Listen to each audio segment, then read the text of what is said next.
Bonjour et bienvenue chez Les Grandes Sœurs, un podcast avec deux sœurs qui chaque semaine discutent de différents sujets portant sur l'acceptation de soi, le bien-être et différentes expériences de vie. On veut se questionner avec vous sur l'identité et la recherche du bonheur avec des conversations intimes et sans jugement. Bref, soyons toutes des grandes sœurs les unes pour les autres. Bonne écoute!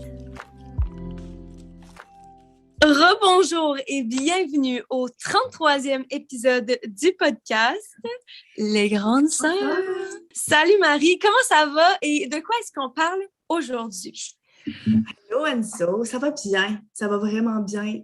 On enregistre l'épisode un vendredi et je vais très bien en ce vendredi, vers la fin de la semaine.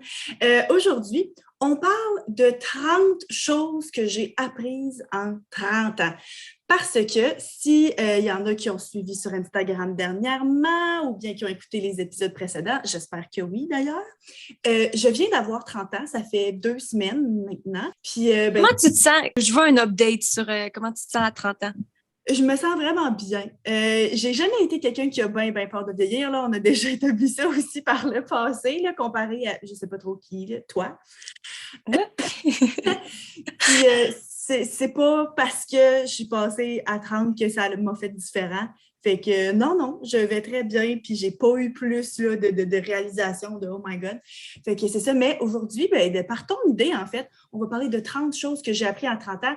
Puis bon, on va se le dire, il y a plein de choses là-dedans que toi aussi, c'est toi qui contribues. Là, c'est un peu un mix des deux parce que sinon, ça aurait été longtemps, c'était juste moi. Mais ouais, donc c'est de ça qu'on parle aujourd'hui. Mais avant, Anso, on a un quoi de neuf commun aujourd'hui? Guys, on a pogné 1000 abonnés sur notre chaîne YouTube pour le podcast. On est super excités. Puis on veut dire merci à tous ceux d'entre vous qui se sont abonnés. D'ailleurs, si vous nous écoutez de façon régulière, semi-régulière, occasionnelle, puis que vous n'êtes pas abonné, qu'est-ce que vous attendez? Mais non, c'est ça. Le seuil du 1000 est comme important parce que sur YouTube, c'est souvent à partir de ce seuil-là tu peux commencer à monétiser ton contenu. Puis évidemment, je pense que Anso et moi, on fait clairement pas ça pour l'argent parce que ça fait quand même un bout, là, si on arrive sur un an qu'on travaille sur le podcast, ça déjà? On est rendu en octobre. Fait que on a commencé en janvier. Oh my God! Fait que, clairement, c'est pas pour l'argent, c'est un projet qu'on aime, mais en même temps, là, juste de pouvoir mettre, désolée d'ailleurs, une petite pub par-ci, par-là, peut-être éventuellement, puis de continuer à se faire connaître, c'est sûr que ça va quand même aider à la croissance du channel. Fait que c'est pas mal le fun. Fait que c'est ça. Merci de vivre cette expérience-là avec nous, puis espérons que notre famille ne fasse que s'agrandir. Voilà. Fait que c'était ça, notre quoi de neuf. Donc, sans plus tarder, lançons-nous dans 30 choses que j'ai apprises en 30 ans. Là, en fait... Excuse, peut-tu dire que nous avons appris? Parce que tu n'as pas 30 ans. OK. C'est juste que c'est moi qui le dis, mais comme j'ai mentionné, c'est les deux. Puis en fait, c'est toute l'idée d'Anso. Je ne sais vraiment pas pourquoi est-ce que finalement, ça a l'air d'être moi. Là. C'est que, tu sais, dans la vie, on se fait souvent dire des choses. Il y a beaucoup de dictons, de proverbes, de choses qu'on se fait dire. Tu sais, là, des affaires qui étaient comme, oui, il faut voir le verre à moitié plein. Ou bien, tu sais, des affaires de même qui étaient comme, bon, à quoi ça me sert? C'est quoi? Pourquoi, tu sais, que tu me sors des phrases toutes préfaites de même? Maudit que ça m'amène nulle part. Tu sais, des fois, c'est un peu frustrant de se faire dire des choses comme ça. Ou, une de perdue, 10 de retrouvée. Tu sais, tu dis ça à ton fils la première fois que sa blonde le laisse, là, tu sais. C'est toutes des affaires full clichés. Mais à force de jaser, on s'est rendu compte, finalement, il y en a plein que c'est quand même vrai. On est capable d'appliquer certaines choses qui sont arrivées dans nos vies, puis que, coudonc, ça a bien beau être cliché, il faut croire que ça a une raison d'être. Fait qu'on va comme vous raconter d'où est-ce que nos histoires viennent, puis pourquoi est-ce que finalement, tous ces clichés, proverbes-là, ça s'est transformé en des choses qu'on a bel et bien appris. On pense que si vous entendez cogner, c'est parce que mes voisins viennent d'aménager puis je pense qu'ils posent des cadres à chaque centimètre là, parce que genre, même la nuit. Là. Fait qu'on commence tout de suite avec numéro 1. OK, donc numéro 1, là, c'est sûr que vous pouvez deviner c'est quoi, c'est le plus des classiques. Rien n'arrive pour rien. Marie, vas-y. Rien n'arrive pour rien. Mais lui, il va quand même pouvoir être bref. Là, on va pouvoir commencer quand même rapidement. Dans le passé, j'ai parlé un peu de mon parcours professionnel, puis par où je suis passée pour en arriver où je suis aujourd'hui en tant que prof de cégep. Puis, rien n'arrive pour rien. Quand j'étais au cégep, j'étais toujours bien préoccupée par « Ah, ben là, je fais 3 ans de cégep parce que je fais 2 programmes, je ne sais pas où c'est je m'en vais. Une fois que j'étais rendue à l'université, ah, ben là, j'ai fait mon bac en 3 ans et demi au lieu de 3 ans. Puis après ça, j'ai une session off, une session sabbatique. Mon Dieu, que ça me retarde dans la vie. Je ne savais toujours pas qu'est-ce que je voulais faire. Tu sais, j'avais l'impression de perdre mon temps puis que, mon Dieu, comment ça, que je ne sais pas ce que je veux, blablabla. Puis finalement, quand je suis arrivée pour être prête pour le marché du travail, quand je faisais mes stages au cégep, ça l'a donné que j'avais une collègue qui devait partir en congé maladie, et puis que j'étais là, j'étais disponible pour pouvoir la remplacer. Puis aussi qu'après ça, il y a eu plusieurs départs. L'année que j'ai commencé à travailler, il y a eu plusieurs retraites qui se sont prises, donc il y a des postes qui se sont libérés, donc il y avait de la place pour moi. Puis quand j'y repense, je me dis, avoir tout fait parfaitement, avoir été à temps pour tout, bien, je serais arrivée au cégep à l'âge de 22 ans, ce qui aurait potentiellement été trop jeune pour commencer à enseigner, parce que ne veux pas à 22 ans, tu es jeune pour enseigner à d'autres jeunes de 18 ans, tu sais. Donc, ça m'a donné le temps de maturer, puis aussi bien, d'avoir de la place pour moi, parce qu'avoir appliqué pour cette job-là 2 ans avant, il n'y aurait peut-être pas eu une place pour moi. Fait que rien n'arrive pour rien. Des fois, il ne faut pas s'en faire avec les choses qui arrivent dans nos vies, parce qu'en bout de ligne, on finit à la place où est-ce qu'on est censé être. Puis quand on est dedans, c'est pas toujours évident, c'est difficile de se le rappeler, mais tu sais, avec du recul, je me rends compte, il n'y a rien qui arrive pour rien. C'est pas pour rien que j'ai fait 3 ans de cégep, puis que j'ai fait 3 ans et demi, puis 4 ans de bac, puis tout ça. Ça m'a mené où est-ce que je suis aujourd'hui. Voilà. OK, numéro 2 des dictons gossants. Ce qui ne nous tue pas nous rend, dites-le en cœur, plus fort. Plus fort. Comme la toune de c'est quoi? C'est Mario Pelcha? C'est-tu dans une comédie musicale? Là? Ce qui ne nous tue pas nous rend plus fort. Ouais, c'est ça. Je voulais full chanter avec toi, mais je sais que ça va pas sortir en même temps, fait qu'il fallait que je me retienne. Fait que j'ai un exemple par rapport à ça. Ça a le rapport à mon eczéma, mais en fait, c'est que dans les dernières années, comme j'ai mentionné plusieurs fois dans le passé, que j'ai eu genre ma plus grosse crise il y a genre 2 ans. Non, il y a 1 an maintenant, pendant la COVID. Mais je me rappelle à quel point, genre, à ce moment-là, dans ma vie, je voulais genre disparaître, OK? Je m'étais dit, puis j'avais dit, je me rappelle, à ma famille, puis tout, j'étais comme, si je pouvais juste comment être dans le coma pendant 2 ans, ou bien peu importe le temps. J'étais comme, si je peux juste comme dormir pendant tout le long que ça se passe, puis que ma face, genre, fait mal, puis que je suis rouge, puis que mon eczéma est juste tellement intense que je veux juste pas exister. C'est comme si je pouvais seulement dormir pendant ce temps-là, puis comme me réveiller dans X mois ou X semaines ou X années. Là. Je te jure, là, moi, dans ma tête, j'étais comme, je pourrais dormir pendant 2 ans, puis ça me dérangerait pas, là, juste pour pas vivre ça, OK? Puis maintenant, de voir à quel point j'ai évolué à cause de ça, puis comment ça m'a fait me réaliser plein d'affaires, puis comme travailler sur moi-même, puis devenir une meilleure personne. Puis j'ai tellement l'impression que ça fait une grosse partie de la personne que je suis aujourd'hui. Puis en fait, ce podcast-là, je sais même pas si on aurait ce podcast-là si j'avais pas eu mon eczéma, si j'avais pas été à travers ces cheminements-là pour dire comme, hey, je ressens un besoin d'en parler, puis comme de toujours essayer de m'améliorer, tu sais, parce que le podcast est arrivé par la suite. Je me dis, si j'avais dormi pendant ces 2 années-là, mettons, ben, pendant la dernière année, je serais pas la personne que je suis aujourd'hui. Fait que, tu sais, dans le moment, j'avais l'impression que je voulais juste pas avoir à vivre cette bataille-là, mais maintenant, de voir l'autre côté, de ressortir de l'autre côté, je me dis, aïe, aïe, ça m'a pas tuée, clairement, je suis encore là, mais ça m'a tellement rendue plus forte, puis j'avais besoin de ça pour devenir la personne que je suis, puis je pense que cet événement-là qui a tellement été marquant dans ma vie me fait me rendre compte à quel point il va en avoir d'autres dans le futur, là, que ce soit par rapport à une autre crise d'eczéma qui s'en vient ou bien juste à un événement X qui va se passer où il va y avoir plein d'autres challenges qui vont arriver sur mon chemin. Mais je pense que de vivre ça puis de réaliser ça en ce moment va m'aider beaucoup là-dedans à faire comme, hey, c'est vraiment pas facile puis c'est de la merde ce que je suis en train de vivre, mais justement, ça va me rendre plus forte puis comme faut juste que je garde la tête haute puis que je fonce parce que le plus vite que je peux sortir de là, le plus que je peux utiliser ça pour me remonter puis me recréer, me build myself up, le plus forte que je vais être puis le mieux ça va être au final, genre. Fait que je pense que ça m'a vraiment, vraiment aidé à réaliser justement ce dicton-là, que ce qui ne nous tue pas nous rend plus fort. Super. Numéro 3, chaque chose en son temps. Marie? OK, chaque chose en son temps. Ben ça, c'est mon histoire, puis pas tant mon histoire. C'est l'histoire de Alex, qui est bien, bien, bien patient pour pouvoir sortir avec moi. Pour ceux qui ne savent pas, Alex et moi, on s'est rencontrés, on travaillait au resto à nos parents, à Anso puis moi. Puis ça a été long avant qu'on se mette à sortir ensemble. Je pense que ça faisait au moins 1 an et demi, si ce n'est pas 2 ans qu'on travaillait ensemble quand on est tombés en couple pour vrai. Puis ça a été long. Puis les premières années qu'on a commencé à sortir ensemble, Alex, des fois, il me le remettait sur le nez, mais il disait en joke, tu sais, que je l'avais fait attendre longtemps.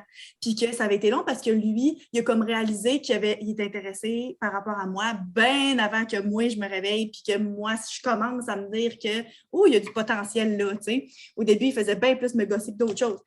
Puis... Encore à ce jour. C'est ça. Fait que, tu sais, ça m'a pris du temps avant de voir ça. Puis des fois, je lui rappelais, je dis, oui, c'est vrai que ça a été long, mais en même temps, quand on dit chaque chose en son temps, chaque chose arrive à celui qui sait attendre. Probablement que s'il avait fait un move avant, s'il s'était décidé, parce que ça reste qu'au-delà du fait que ça a pris du temps avant qu'on sorte ensemble, lui, il n'a pas fait un move super clair rapidement. Mais je dis probablement que moi, je n'aurais pas été prête de toute façon. Je n'aurais pas été là. Je n'aurais pas voulu être avec toi justement parce que j'étais encore dans la phase de « Mon Dieu, il est donc bien immature et gossant. » Fait que finalement, chaque chose en son temps, c'est que c'était correct qu'on ait toute cette période-là pour apprendre à se connaître puis que je passe par-dessus mon opinion initiale de lui parce que clairement, c'était pas l'amour au premier regard. Pas du tout. Même que ça a pris 8000 regards. Mais tu sais... OK. Marie, là, je pense qu'il faut que tu arrêtes d'en mettre parce que... Il écoute même pas le podcast. C'est drôle. On l'aime. Oui, je l'adore, voyons. Mais ça a pris beaucoup de temps. Puis finalement, c'était correct que ça prenne ce temps-là parce que sinon, ben, ça serait probablement pas arrivé. J'aurais dit non, puis on aurait passé à d'autres choses. Puis aujourd'hui, ben, on ne sait pas où est-ce que nos vies en seraient, mais j'ai de la misère à croire que je pourrais être plus heureuse que je le suis aujourd'hui. Fait que, tu sais, c'est sûr que finalement, c'était une bonne chose. Cool, c'est trop cute comme histoire. OK, numéro 4. Les actions d'aujourd'hui sont les résultats de demain. Non, mais sérieusement, là, mes voisins, là. OK, ça, là, c'est tellement quelque chose que je vis par ça, puis je le dis tout le temps à Rowan aussi, mon chum. Mais j'ai l'impression que quand on est jeune, là, c'est tellement clair. Okay? On aurait dit que la vie est tellement simple. Okay? On va tout à l'école primaire, on va tout au secondaire, puis on se fait dire qu'il faut soit aller à l'école, au cégep ou université, ou après ça, on trouve notre job ou peu importe. On aurait dit que c'est comme tout le temps tellement clair. On pense tellement que la vie va genre faire du sens. Puis ce que j'ai découvert une fois que j'ai fini l'école, c'est que il y a aucun encadrement quand tu deviens adulte. Là. Surtout pour moi qui a une job qui est pas genre conventionnelle, mettons, là, c'est moi-même qui fais mon horaire. Littéralement, je pourrais passer genre mes journées à fixer un mur. Puis genre, il y a personne qui le saurait, là. Il y a personne qui m'appellerait pour dire « Hey, tu t'es pas pointé au travail aujourd'hui, tu t'es pas pointé à l'école. » Tu sais, comme, il y a aucun encadrement quand t'es adulte. Puis si tu fais pas ta job comme du monde ou si tu travailles pas assez fort pour avoir une job ou peu importe, tu sais, tu t'auras plus d'argent, tu peux te ramasser sans abri, là. Tu sais, c'est comme, c'est à quel point, genre, c'est quelque chose de quand même intense, là, de, tu sais, faut réussir à faire nos affaires nous-mêmes parce qu'on n'est pas vraiment encadré. Moi, personnellement, en tout cas, peut-être qu'il y a plein de monde que, justement, tu sais, qui pas une job entre guillemets normal puis qui ne ressentent pas cette affaire-là. Mais moi, c'est quelque chose qui me fait quand même peur. Puis je me dis, c'est pour ça que c'est aussi important de ce que je veux pour l'année prochaine ou pour le mois prochain ou pour demain. Les choses que je veux demain, c'est les actions d'aujourd'hui qui vont créer ça, genre. Tu sais, l'effort que je mets dans mes vidéos YouTube, mettons, moi, c'est ça, je fais YouTube. Fait que tous les efforts que je mets ce mois-ci, même si je les vois pas tout de suite puis que c'est pas concret, ben le mois d'après, je suis comme, mais voici l'argent que j'ai reçu à cause du travail que j'ai fait. Puis je pense que YouTube, ça m'a aidé à voir ça concrètement, genre, parce que justement, tu sais, je reçois, allô, Alex? Alex, il marche en arrière de Marie. Mais ouais, ça m'a vraiment aidé à réaliser que je suis comme, si je veux quelque chose dans mon futur, que ce soit genre un futur immédiat ou un futur lointain, il faut que je sois prête puis que je sois capable à mettre les efforts aujourd'hui puis que c'est aujourd'hui que ça se passe. Puis ça fonctionne comme ça aussi quand, mettons, le monde qui, mettons, veulent perdre du poids ou bien, genre, tu sais, peu importe les buts que vous avez, genre, il faut pas nécessairement genre agir maintenant, mais dans le sens que si vous commencez pas aujourd'hui, il faut pas que vous attendiez à ce que vous ayez des résultats. T'sais. Ben, je pense aussi que dans notre société, on est beaucoup habitué à avoir de la gratification immédiate. De vouloir faire quelque chose pour avoir une récompense tout de suite. Puis c'est le genre de choses que quand on est enfant, on a besoin d'apprendre à se gérer puis de dire OK, c'est beau, il faut que j'attende pour avoir quelque chose, mais que des fois, on oublie aussi en vieillissant. Fait qu'il faut faire des efforts pour qu'il y ait une paye plus tard, puis pas juste, justement, en argent. Oui, c'est ça. Fait que juste de tout le temps se rappeler de ça nous aide à peut-être moins procrastiner puis juste, genre, prendre action tout de suite. OK, numéro 5. À cheval donné, ça, c'est l'exemple à Marie, parce que moi, je savais même pas c'était quoi cette expression-là. Là. À cheval donné, on ne regarde pas la bride. Donc, s'il y a d'autres comme Anne-Sophie qui ne savent pas d'où vient cette expression, quand on dit « à cheval donné, on ne regarde pas la bride », c'est que quand tu te fais donner quelque chose, quand tu te fais donner un cadeau, ben tu n'es pas là pour critiquer d'où ça vient ou la nature du cadeau en question. Fait que si tu te fais donner un cheval, tu ne regardes pas l'équipement qui vient sur le dos après, tu fais rien que dire merci parce qu'un cheval, ça coûte cher. Okay? Puis, je pense qu'en général, c'est aussi moi, je transmets ça dans ma vie de tous les jours à c'est correct d'accepter l'aide imparfaite. Fait que, comme il y en a qui le savent, dans la dernière année, c'était les grands-parents qui gardaient Freddy parce qu'on n'avait pas de garderie. Fait que et mes parents et mes beaux-parents se sont partagés la garde de Freddy pendant que moi, je retournais au travail. Puis, des fois, ça serait facile de dire « Ouf, ben là, telle chose que vous faites ou bien telle chose que vous lui donnez ou des affaires comme ça ne fait pas 100% mon affaire. » Mais à un moment donné, il faut être capable de lâcher prise et de se rendre compte « Hey, imagines-tu toute l'aide incommensurable que ça représente? » Donc, oui, OK, c'est vrai que s'il était là et qu'il maltraitait mon enfant, là, ou il donnait des bonbons littéralement tous les jours, à un moment donné, il faut que tu fasses comme « OK, on se calme. » Fait que tu es tout dans l'esprit de mettre ses limites. Mais des fois, quand tu te fais donner une opportunité comme ça, pour toi, de pouvoir retourner travailler, puis même pour ton enfant, de passer du temps de qualité extraordinaire avec ses grands-parents puis de créer des liens de fou, tu n'as comme pas le choix de faire « OK, c'est beau, mais ça ne sera peut-être pas fait parfaitement comme moi, j'aurais voulu que ce le soit. » Puis je le réalise encore plus maintenant que Freddy a commencé la garderie parce que faut que tu lâches prise aussi, puis même encore pas mal plus à la garderie parce que là, tu n'as pas autant de détails sur qu'est-ce qui se passe. Là, des fois, là, je me dis, ah bon, telle affaire, là, ça, c'est moyen ou je ne ferais pas ça comme ça. Mais on s'entend-tu que les grands-parents, là, ils passaient 20 minutes par jour à me faire un compte-rendu de ce qu'ils avaient fait dans la journée, puis quelle chanson qu'ils avaient chanté, puis combien de caca ils avaient fait, là, la texture, tout. Là, maintenant, en garderie, il faut vraiment que je me fasse à l'idée que je le sais s'il a bien mangé, puis s'il a dormi, puis s'ils sont allés dehors, puis c'est beau, là, si je sais toutes ces informations-là. Donc, il faut être capable de faire des compromis. Puis je pense que ça s'applique dans plein d'autres choses dans la vie. Souvent, on est là, puis on dit « Ah, mais là, mon chum, il ne fait rien dans la maison, ou à mes enfants, ils n'aident tellement pas, blablabla. » Mais des fois aussi, il faut se dire « OK, mais est-ce que quand les personnes autour de moi essaient de m'aider, je les laisse m'aider? Ou bien je suis tout le temps en train de leur dire « Ah, fais-le pas parce qu'ils ne font pas comme je veux que ce soit fait. » C'est comme, moi, là, il faut plier du linge, là, c'est vraiment pas ma force. Je plie mal le linge. Je m'en fous, je le fais vite, c'est mal plié. Puis mon chum, ben des fois, il aura envie de chialer, mais comme tel, je le fais. Fait que tu es rendu là, à cheval donné, moi qui plie le linge, tu regardes pas la brine, tu regardes pas le fait qu'il n'est pas bien fait. Moi, j'ai pas encore appris cette leçon parce que moi, je suis vraiment même, j'ai vraiment de la difficulté. Je veux tout le temps, en fait, aussi le fait que je suis perfectionniste, on l'a déjà mentionné, mais je pense que c'est vraiment plus dur de lâcher prise pour le monde qui sont perfectionnistes peut-être, là, mais comme peut-être que je vais apprendre ça d'ici à ce que je tourne 30 ans. Ça, ou bien je pense que quand tu as des enfants et que tu n'as pas le choix de demander de l'aide, tu n'as pas le choix de laisser. Des fois, tu es là, puis là, mon chum, il n'est même pas capable d'endormir le bébé. Tu le laisses-tu essayer d'endormir le bébé ou bien au bout de 30 secondes que le bébé pleure, tu l'enlèves des bras et tu le fais toi-même? Il faut faire attention aussi à quel point est-ce que, oui, des fois, le monde ne veut pas, mais des fois, c'est nous autres qui ne veulent pas les laisser. Puis il faut faire attention à ça. C'est bon, ça. J'apprends quelque chose. OK, numéro 6, on est rendu à 6 ans. Là. Qu'est-ce qu'on a? Je le sais, oui, je le sais, c'est quoi, là? Fait que je vais le dire pour une fois, vu que c'est tout toi qui es nomme, là. Vas-y. Numéro 6, mieux vaut être seul que mal accompagné. Ça, c'est mon exemple. Avec... Parce que moi, j'ai bien beau chialer sur Alex, je peux pas prétendre que je suis mal accompagnée. Ouais, moi, c'est avec un de mes ex. Essayez pas de deviner c'est qui, vous savez pas c'est qui. Mais en fait, c'est qu'il y a un moment... Puis après ça, là, l'exemple que je vous dis, ça veut pas dire je regrette ma relation, pas du tout, parce qu'à ce moment-là, ça m'a vraiment apporté beaucoup, puis j'avais besoin de cette relation-là. Là. Mais à ce moment-là, quand j'ai commencé à sortir avec, genre, Marie était en relation avec Alex, puis notre frère était en relation avec sa blonde, qui est encore avec aujourd'hui. Puis je pense qu'il y a une partie de moi, puis j'étais vraiment plus jeune aussi, là, ça fait vraiment longtemps, puis il y a une partie de moi qui, je pense, enviait ce qu'eux avaient, genre, puis je me sentais comme un petit peu, genre, pas partie de la gang, genre, je voulais faire partie de la hashtag gang, tu sais. Ça, puis je dois dire, c'était quand moi et Alex et notre frère et sa blonde commençaient à sortir ensemble.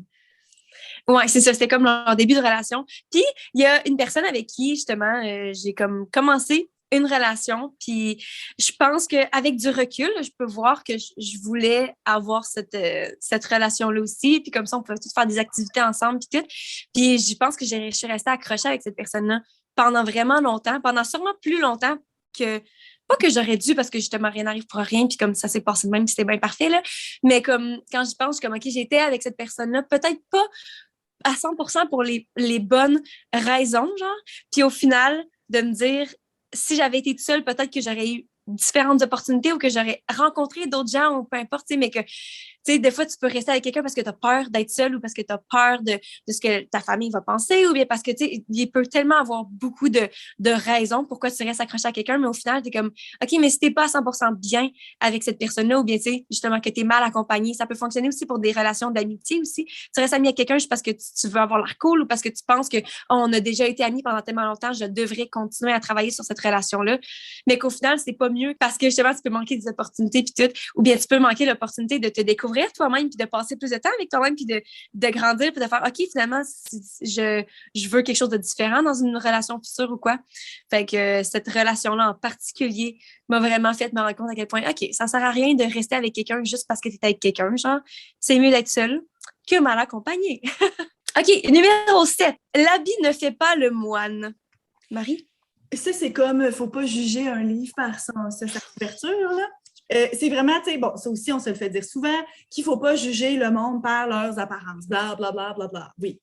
Puis, clairement, je pense que c'est impossible de suivre ça à 100%. C'est impossible de ne pas être un petit peu biaisé par ce qu'on voit.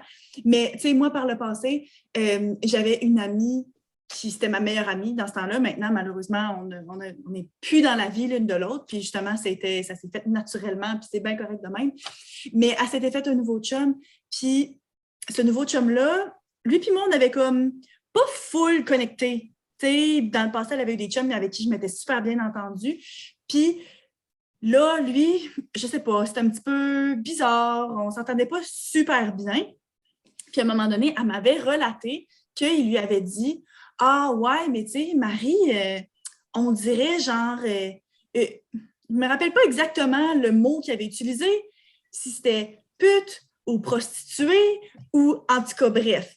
Peu importe le mot, c'était vraiment pas très gentil, mais que de par les vêtements que je portais, parce que dans ce temps-là, bon, je portais tout le temps des talons hauts, je me maquillais un petit peu plus, je mettais du rouge à lèvres qui avait des couleurs beaucoup plus intenses. Je ne m'habillais pas nécessairement en maman, fait que, tu sais, j'avais 18 ans, qu'est-ce que tu veux, je m'habillais peut-être un petit peu plus sexy.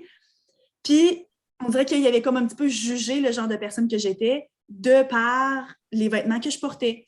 Puis, il faut dire, à ce moment-là, alors j'ai 18 ans, je pense que j'avais embrassé un gars dans ma vie. Je sortais jamais d'un bar, je laissais jamais personne danser avec moi ou même me toucher. Fait que, tu sais, rendu là, il n'y a absolument rien de mal à être, peu importe c'est quoi le mot qu'il avait utilisé, là, tu sais, si je sais pas, là, dévergondé ou peu importe. Il n'y a rien de mal à ça, mais d'un autre côté, c'est que moi, je m'étais sentie blessée de me faire juger comme ça, alors que je n'avais pas l'impression que c'est nécessairement ça que je projetais. Puis ça a contribué à détruire un petit peu notre relation parce que moi, j'avais été insultée de ça. Puis au-delà du fait de son jugement rapide, le fait qu'elle n'ait pas nécessairement pris ma défense ou bien qu'elle m'en parle comme ça, puis que quand moi, j'étais fâchée, qu'elle prenne sa défense à lui. Fait que c'est pas nécessairement ça qui a fait en sorte qu'on n'était plus amis, mais c'est clairement un facteur contribuant. Puis aujourd'hui, est encore avec cet homme-là. Donc, clairement, ça aurait été un bon échange, si on veut. Elle aurait perdu une amitié, mais c'est pour être avec la personne qui passe sa vie avec. Là, ça fait genre 10 ans de ça, fait que c'est bien correct. Mais on dirait que moi, ça leur a renversé beaucoup l'idée de l'habit ne fait pas le moine, il ne faut pas juger le monde de par ce qu'ils ont l'air, parce qu'après ça, quand c'est tourné vers nous, c'est vraiment, vraiment pas agréable, c'est vraiment pas facile. Fait que voilà. Je pense que c'est quelque chose, tu sais, quand tu dis on ne peut pas s'empêcher de juger, c'est vrai que notre cerveau on se fait une idée de quelqu'un, genre, tellement dans les comme premiers, genre, demi-secondes. Dans les premiers 2 secondes, genre, on a déjà une idée de faite de quelqu'un. Mais je pense que c'est pas, ça vient naturellement. Genre, c'est comme notre instinct aussi, tu sais, d'avoir, genre, une mauvaise vibe de quelqu'un, puis de faire, OK, ben, j'ai besoin de courir parce que c'est un tueur. Tu sais, peu importe, là, ça vient vraiment naturellement pour l'humain. Mais je pense que c'est qu'est-ce qu'on fait de cette impression-là, justement. Tu sais, le fait d'être au courant que l'habit ne fait pas le moine, fait que, OK, mettons, peut-être que tu as l'air de ça ou que c'était la première impression que tu m'as donnée, mais de passer par-dessus ça puis prendre le temps de donner aux gens l'opportunité de changer notre idée puis d'apprendre à les connaître avant de vraiment comme se baser là-dessus pour vrai. Je pense que c'est ça qui est important. Définitivement. Fait que voilà. Numéro 8. Every rose has its thorn. Donc là, désolé, celle-là, on l'a dit en anglais, là, on a essayé de garder ça à un minimum, mais celle-là, on n'avait comme pas... on n'avait pas un équivalent en français aussi poétique. Mais ici, bien sûr, on parle de chaque rose a ses épines. Voilà. C'est ça, comme je dis, vraiment pas aussi poétique. Oh ouais, c'est ça. Ça sonne... Oh my God, ça me fait tellement penser à la tune de Miley Cyrus. Every rose has its thorn. D'ailleurs, c'est une reprise, hein? C'est pas elle qui a chanté ça en premier, mais en tout cas, bref, pas grave. C'est vrai, ben, pour notre génération. Bref, chaque rose a son épine. Ça veut dire en gros que genre, tout ce qui est positif dans la vie vient avec du négatif. Puis autant quand on parle souvent dans les petits épisodes de notre podcast que faut pas se comparer. Ben justement, tu sais, souvent on voit comme le positif chez des gens, mais on sait pas tout qu'est-ce que le négatif que cette personne vit ou bien le négatif qui vient avec ce qui arrive aux gens. Puis moi, mon expérience, c'est par rapport à Mixmania.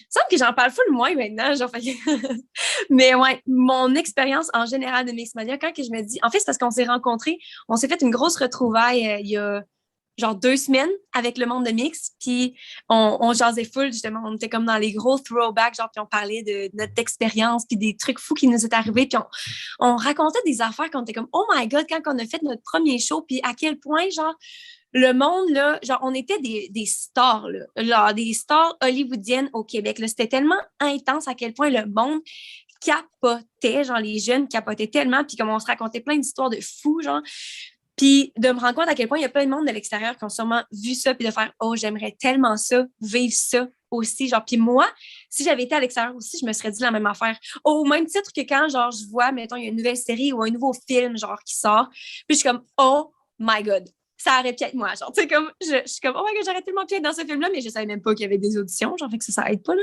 Mais comme, tu sais, tout le temps, cette mentalité-là que, genre, on veut tout le temps quelque chose qui arrive aux gens, puis ça a tellement l'air beau, puis ça a tellement l'air malade de vivre cette expérience-là, puis c'était malade de vivre cette expérience-là à 16 ans, genre.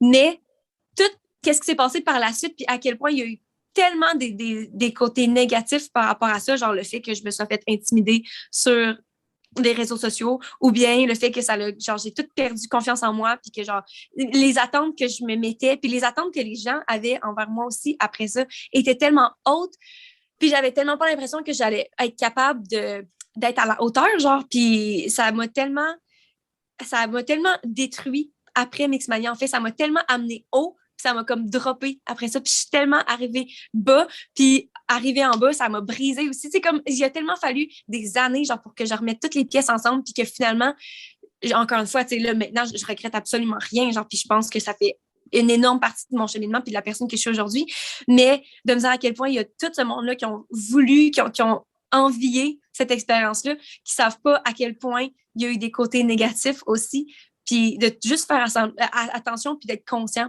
que, genre, tout ce qu'il y a de beau dans la vie, tout ce qu'on envie des autres, puis tout, faut se rappeler que ça vient aussi avec les côtés négatifs, puis que de faire attention, justement, de pas trop envier. Fait que, c'est ça. Très bien dit. On est à quoi, le numéro 9? Le monde, ça non plus, j'avais jamais... non, en fait, c'est-tu moi qui l'invente? En tout cas, bref. Oui, c'est toi qui l'a sorti, celle-là. Je l'ai jamais entendu parce que comme ça me revient. En fait, je l'ai entendu en anglais. J'avais jamais, sûrement, je sais pas si vous avez déjà entendu ça, mais je trouvais ça tellement beau. Puis Marie avait un exemple, fait qu'on l'a mis. Le monde est un spectacle à regarder et non un problème à résoudre. Ouais, c'est que ça dit un petit peu là, dans le titre là, que justement, il faut être capable de profiter de la vie, puis pas juste essayer de tout vouloir changer. Puis moi, quand j'étais au secondaire, il y a une période où est-ce que je m'éveillais un peu à être sensibilisée à ce qui se passait autour. Tu sais, veux pas, là, quand tu es enfant, tu vis avec toute l'innocence que ça vient d'avoir 2, 4, 8, 10 ans. Puis à un moment donné, tu deviens un peu désillusionné. Puis moi, quand j'étais en secondaire 4-5, avec le programme que j'étais, on avait beaucoup d'ouverture sur le monde. Puis on dirait que là, je réalisais qu'il y a la famine dans le monde, il y a des maladies, puis genre l'environnement, ça va pas bien. Puis on dirait que pendant une certaine période de ma vie, j'étais comme un peu submergée par tous les problèmes qu'il y avait autour de moi, puis j'avais l'impression que tout ça reposait sur mes épaules. Puis j'avais des amis on se sentait comme tout un peu comme ça, nous autres, puis on dirait qu'on passait notre temps à essayer de se faire des plans pour changer le monde, puis tout ça, puis encore une fois, il faut qu'il y ait du monde qui se sente comme ça, puis c'est correct aussi d'aspirer à ça, mais je me suis comme rendu compte avec le temps que, un petit peu, là, est-ce que ça me rend vraiment heureuse? Puis est-ce que c'est des objectifs qui sont réalistes? Puis finalement, est-ce qu'au lieu de penser que la vie puis le monde, c'est un problème à résoudre, est-ce que c'est pas juste plutôt un spectacle que je peux en profiter puis vivre ma vie? Puis tu sais, d'un autre côté, je pense pas que c'est comme une invitation à dire « OK, ben vis ta vie sans jamais te soucier des autres puis sans jamais essayer d'améliorer ce qui est autour de toi puis comme consomme-en des affaires puis tu sais, trache-la à la planète, c'est pas grave. » Mais je pense qu'il y a moyen de trouver un juste milieu là-dedans, de trouver sa propre place, d'être capable de dire « OK, regarde, tous les problèmes du monde ne reposent pas sur moi toute seule. Moi, si ce que je fais dans la vie, c'est d'être capable d'être heureuse, rendre les gens autour de moi heureux, faire une différence à une petite échelle, ne serait-ce qu'à nos 1000 abonnés à notre podcast, ben c'est pas déjà beaucoup. Tu sais, voilà le spectacle que j'ai à voir. Je n'ai pas encore 45 millions de problèmes qui sont juste ma responsabilité à moi à régler. Donc, voilà. Nice. OK, numéro 10. Un autre qu'on a... Ben, un autre. Les deux derniers, c'était pas nécessairement full commun, mais là, un que tout le monde a déjà entendu, c'est en forgeant qu'on devient forgeron. Ouais. Ça, c'est vraiment juste le fait de tout prendre la pratique, OK? C'est pas...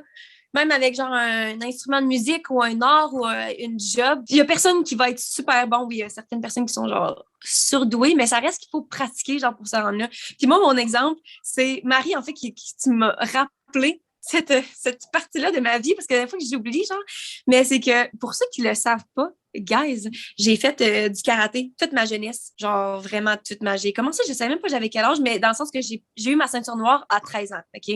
C'est à quel point, genre, j'étais intense dans le karaté, vraiment, vraiment intense pendant longtemps quand j'étais vraiment jeune. Puis, j'ai je vivais, je mangeais, je respirais du karaté. Genre, je ne faisais que ça. Je pratiquais tellement tout le temps. J'écoutais des films avec ma famille, puis que je faisais genre mes katas dans ma tête avec mes doigts. Genre, je faisais toutes mes katas. J'étais tout le temps... genre 24 heures sur 24, je pense que je faisais des katas genre dans mes rêves. Là. Juste pour vous donner une idée, moi, le karaté, j'ai essayé quelques années avant Anso, puis moindrement que vous écoutez un peu les podcasts, vous savez à quel point je suis sportive, vous imaginez où est-ce que ça a abouti. J'étais à chier, ça m'intéressait pas du tout. J'ai même essayé de dissuader Anne-Sophie quand elle a démontré de l'intérêt pour ça quelques années après. J'étais comme « Non, fais pas ça, t'aimeras pas ça! » Mais malgré tout, encore aujourd'hui, je suis pas mal sûre que je suis capable d'en faire 2-3 dans ma tête, au moins 50%, parce que j'ai tellement vu Anso les pratiquer, tellement faire, que même moi, c'est genre imprimé dans ma tête. Là. Puis je suis capable de voir certains mouvements dans Circle of the Tiger ou des affaires de même. Là. Des pinones, des affaires de même. Fait que tu sais, je lance des mots de karaté, j'ai l'air hot, là. Mais c'est tellement fou à quel point tu as pratiqué, puis justement, ben, ça va t'avoir mené quelque part. Aujourd'hui, c'est plus quelque chose que tu pratiques, mais en même temps, ça va t'amener beaucoup de discipline, beaucoup de rigueur, beaucoup de choses, beaucoup de ton côté athlétique. Mais c'est sûr que tu as forgé en Titi, puis tu es devenu forgeron. Ouais. Fait que je pense que justement, cet exemple-là, cette partie-là de ma vie m'a vraiment montré à quel point, genre, juste parce que s'il y a quelque chose qui vous vient peut-être moins naturellement que, genre, votre ami ou que vos frères et sœurs ou peu importe, ça veut pas dire que vous pouvez pas vous rendre. Si vous voulez mettre le temps et l'énergie, vous pouvez devenir forgeron, vous autres aussi. OK. Numéro 11. Numéro 11 va être très rapide. On récolte ce que l'on sème. Puis ici, je pourrais aller dans un exemple super compliqué de karma, puis que genre, quand tu fais quelque chose de mal, ça te revient d'en face, ou bien au contraire, quand tu fais des bonnes actions, ça te revient fois 1000. Mais je vais y aller avec quelque chose de bien plus simple. Cet été, on a semé des graines dans notre jardin, puis là, on vient de récolter tout ce qu'il y avait dedans. Des carottes, des betteraves, des tomates, à plus savoir quoi faire. D'ailleurs, si vous en voulez, venez chez nous, on va vous en donner. Puis c'est vraiment niaiseux, mais encore tantôt, on parlait de gratification immédiate, puis comment est-ce que dans notre société, on est habitué d'avoir tout le temps la récompense vite, puis que c'est ça qu'on est habitué à avoir. Mais que là, Alex a quand même mis pas mal de travail dans le jardin, mais on a semé des graines et là, bon, on a la récolte. Donc, c'est vraiment l'application la plus littérale qu'on pourrait faire de ce dicton-là. Mais ça fonctionne pour vrai. Fait qu'on mange plein de légumes gratuitement depuis quelques semaines. Puis, mon Dieu, que c'est meilleur. Tu as tellement un sentiment d'accomplissement, tu es tellement fière. Oh mon Dieu, ça vient de mon jardin, tu sais, comme si, genre, si tu avais couché d'un bébé, là, tu sais, c'est comme telle la carotte a poussé toute seule dans son coin, là. Mais quand même, c'est quelque chose qui est gratifiant, puis que je pense qu'il vaut la peine. Puis en plus, c'est bon pour l'environnement. Fait que voilà. Plantez-vous un jardin. C'est vraiment similaire à. Et c'est quel le point que j'avais dit? Genre, les actions d'aujourd'hui sont les résultats de demain. Je pense que au final, ça veut dire la même affaire. Uh-huh. Bon. OK. On a 30 choses qu'on a appris. Là. On ne peut pas en avoir 30, 850 millions d'années différentes les uns des autres. Là. Ouais. Numéro 12. Mot vieux tort. Mieux vaut tard que jamais, guys. Ça, là, on a entendu, là. Ça, c'est sûr. Oui. Ben, notre petit exemple qui vient avec ça. Moi, personnellement, quand j'avais quel âge? Je pense que j'avais genre 14 ans. Puis je voulais commencer la danse parce que j'aimais ça. Je voulais essayer la danse, qu'est-ce que tu veux. Puis, je me rappelle avoir dit à 14 ans, là, je voulais même pas. Ça m'a pris du temps avant de commencer à m'inscrire parce que j'étais comme, je suis bien trop vieille. Genre, c'est gênant, là, tu sais, je peux pas commencer à danser là. Genre, je serais jamais comme bonne parce que j'ai pas commencé quand j'étais jeune. Puis je pense qu'en fait, cette mentalité-là vient, comme j'ai dit, que j'ai commencé le karaté tellement jeune, puis que j'ai tellement tout donné. Puis en plus, j'étais en sport-études, fait que tout le monde avec qui que je côtoyais, c'était tout le monde qui faisait leur discipline, puis leur sport, puis leur art à toutes les après-midi, tout le temps. Fait que genre, dans ma tête, ma mentalité, c'était je peux pas faire quelque chose si je peux pas être genre la meilleure au monde. Tu sais, dans ma tête, c'était ça, là. Fait que j'étais comme, le monde qui ont commencé à faire du ballet, genre, ils ont commencé à 2 ans et demi, genre. Fait que, tu sais, moi, je suis à 14 ans, c'est bien trop tard. Mais finalement, c'est comme, là, j'ai 26, là, je veux recommencer, je veux prendre des cours de danse. Puis je suis comme, c'est quoi cette mentalité de marde que j'avais là à 14 ans, genre de penser que j'étais trop vieille pour commencer quelque chose de nouveau. Puis juste pour me faire du fun aussi, tu n'es pas obligé de commencer quelque chose pour être la meilleure, puis pour aller aux Olympiques. Tu peux juste te faire du fun. Mais c'est jamais trop tard pour commencer quelque chose juste pour le fun ou pour devenir la meilleure personne. Tu sais, tu pourrais aussi, là.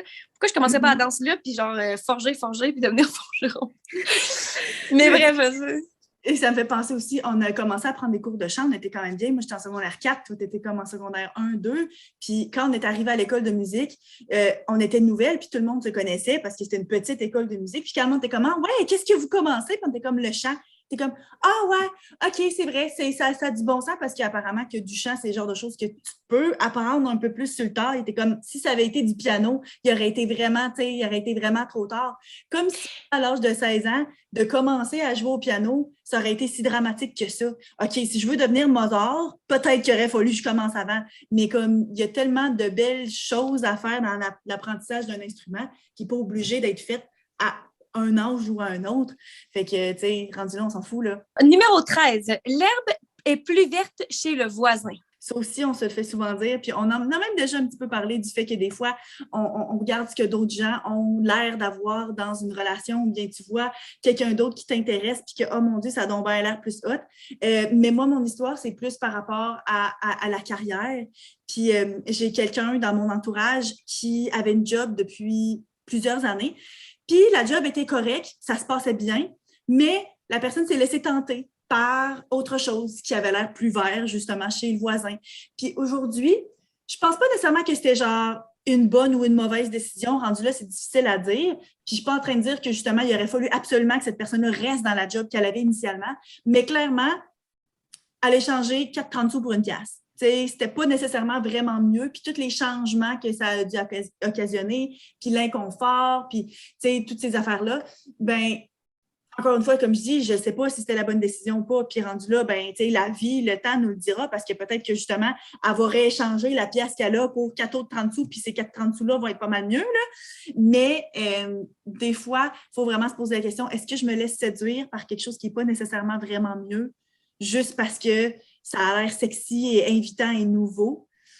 Donc, de faire attention à ça. OK, numéro 14. Ce que l'on veut n'est pas toujours ce qu'on a besoin. Ça, c'est tellement, tellement vrai. Il faut laisser la vie faire les choses. Mais mon exemple par rapport à ça, je ne sais pas si jamais il y a quelques personnes qui nous ont demandé en fait de parler de troubles alimentaires. Fait que juste vous le rappeler, si jamais vous êtes nouveau sur la chaîne, sur le podcast, épisode 3, je pense qu'on en avait parlé, de notre relation avec la nourriture. Je vous conseille d'aller écouter ça. Mais moi, ça a le rapport à justement mes troubles alimentaires. J'ai jamais été diagnostiquée officiellement. Fait que, tu sais, je veux pas utiliser des mots qui sont peut-être pas... Je veux pas trigger personne non plus, là. Mais comme il y a un moment dans ma vie où est-ce que je mangeais vraiment pas beaucoup. Ça, j'allais sur des sites qui disent, genre, je vous dirai pas le nom des sites parce que je veux pas que vous y ayez, là, mais comme des sites où est-ce que ça parle de des trucs pour être anorexique. Puis moi, je lisais ça, puis je voulais être anorexique. Je sais pas c'est quoi qui se passait dans ma tête, là, mais j'étais tellement malheureuse, puis je voulais juste perdre du poids. Genre, je voulais tellement pas prendre du poids. Puis je me rappelle, m'a dit comme si ce serait tellement plus facile si j'étais anorexique pour vrai, parce que le monde qui sont anorexiques ont vraiment, genre, une fois, ils ne veulent vraiment pas manger, genre. Puis moi, on dirait que, genre, je voulais être comme ça, mais j'étais pas capable de le faire pour vrai, genre. Fait que j'allais sur ces sites-là, puis je lisais, puis j'étais comme, c'est ça que je veux, parce que ça serait tellement plus facile. Fait que ça, c'était vraiment, genre, le plus gros exemple d'à quel point, à ce moment-là dans ma vie, c'est que c'est ça que je voulais. Mais c'est tellement pas ça que j'avais besoin, et puis ça m'a sûrement sauvé la vie que j'avais pas été capable d'avoir cette maladie-là. C'est un exemple quand même extrême, là. Oui. Il y a beaucoup de choses, justement, dans les relations, dans des choses par rapport à notre santé d'un peu plus de tous les jours, mais en même temps, ça illustre vraiment très bien qu'est-ce que c'est. Des fois, il ne faut pas se fier à ce qu'on a l'impression qu'on veut, qu'on a l'impression qu'on a besoin maintenant, mais finalement, là, c'est vraiment pas ça la bonne chose pour nous, puis ça peut être difficile de le reconnaître, mais il faut garder ça en tête. Numéro 15. Lorsqu'une porte s'ouvre, lorsqu'une porte se ferme, une fenêtre s'ouvre. Oui, fait que ça, c'est l'idée que, justement, quand il y a une opportunité, quand on se fait refuser quelque chose, mais il ne faut pas trop prendre ça comme un échec ou comme, justement, un refus de se dire que c'est parce qu'il y a quelque chose d'autre qui nous attend ailleurs. Puis il y a quelques années, avant qu'on ait la maison qu'on a aujourd'hui, Alex et moi, on cherchait une maison, on voulait s'acheter une maison, puis on magasinait pour ça. Puis on avait trouvé une maison qu'on adorait. On est tombé en amour avec la maison. Elle était tellement parfaite. On tripait bien raide. Elle était tellement cute. C'était une maison qui avait été flippée puis qu'elle était toute parfaitement rénovée. Puis on s'est mis dans la tête, « Oh my God, ça nous l'apprend, ça nous l'apprend. » Puis finalement, quand on a commencé à faire une deuxième visite puis qu'on a commencé à faire des démarches pour bel et bien l'acheter, ça n'a pas fonctionné. Il y avait des problèmes avec les taxes, justement, le fait que c'était une maison flippée. Il y a comme trop un gros pourcentage de la maison qui avait été refaite. Fait que là, il a fallu payer des taxes. En tout cas, une grosse histoire qui, en bout de ligne, ça nous rendait la vie trop compliquée, puis on allait finir par payer trop cher pour qu'est-ce que c'était. Puis sur le coup, Alex et moi, on était comme « Oh my God, ça ne fonctionne pas. » On essayait vraiment de tout faire pour que ça marche parce qu'on était comme « C'est celle-là que ça nous prend. » Puis finalement, à un moment donné, on a comme compris « OK, c'est beau, ça ne sert à rien qu'on s'acharne. Ça serait une mauvaise décision de continuer puis de vraiment persévérer dans ce sens-là. » Puis finalement, à peine un mois plus tard, on a visité la maison qu'on a aujourd'hui. Puis quand on est rentré, puis qu'on a fait la visite, on s'est dit « Oh, OK, non, ça, c'est la maison parfaite qu'il nous faut. Ça, c'est ce qu'il nous faut, parce que l'autre maison était proche du cégep. Mais là, la maison qu'on a est encore 1000 fois plus proche du cégep. L'autre maison était rénovée, mais elle était encore plus à l'image de nos besoins.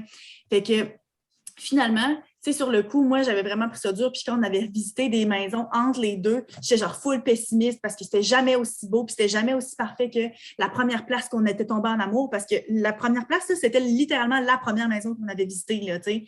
Fait que j'étais comme, ah non, là, on trouvera jamais, puis ça. Puis finalement, ça n'a pas été long, là. Un mois plus tard, on est tombé sur la perle rare. Toutes les astres se sont alignés. Ça a bien été. Il n'y en a pas eu des problèmes.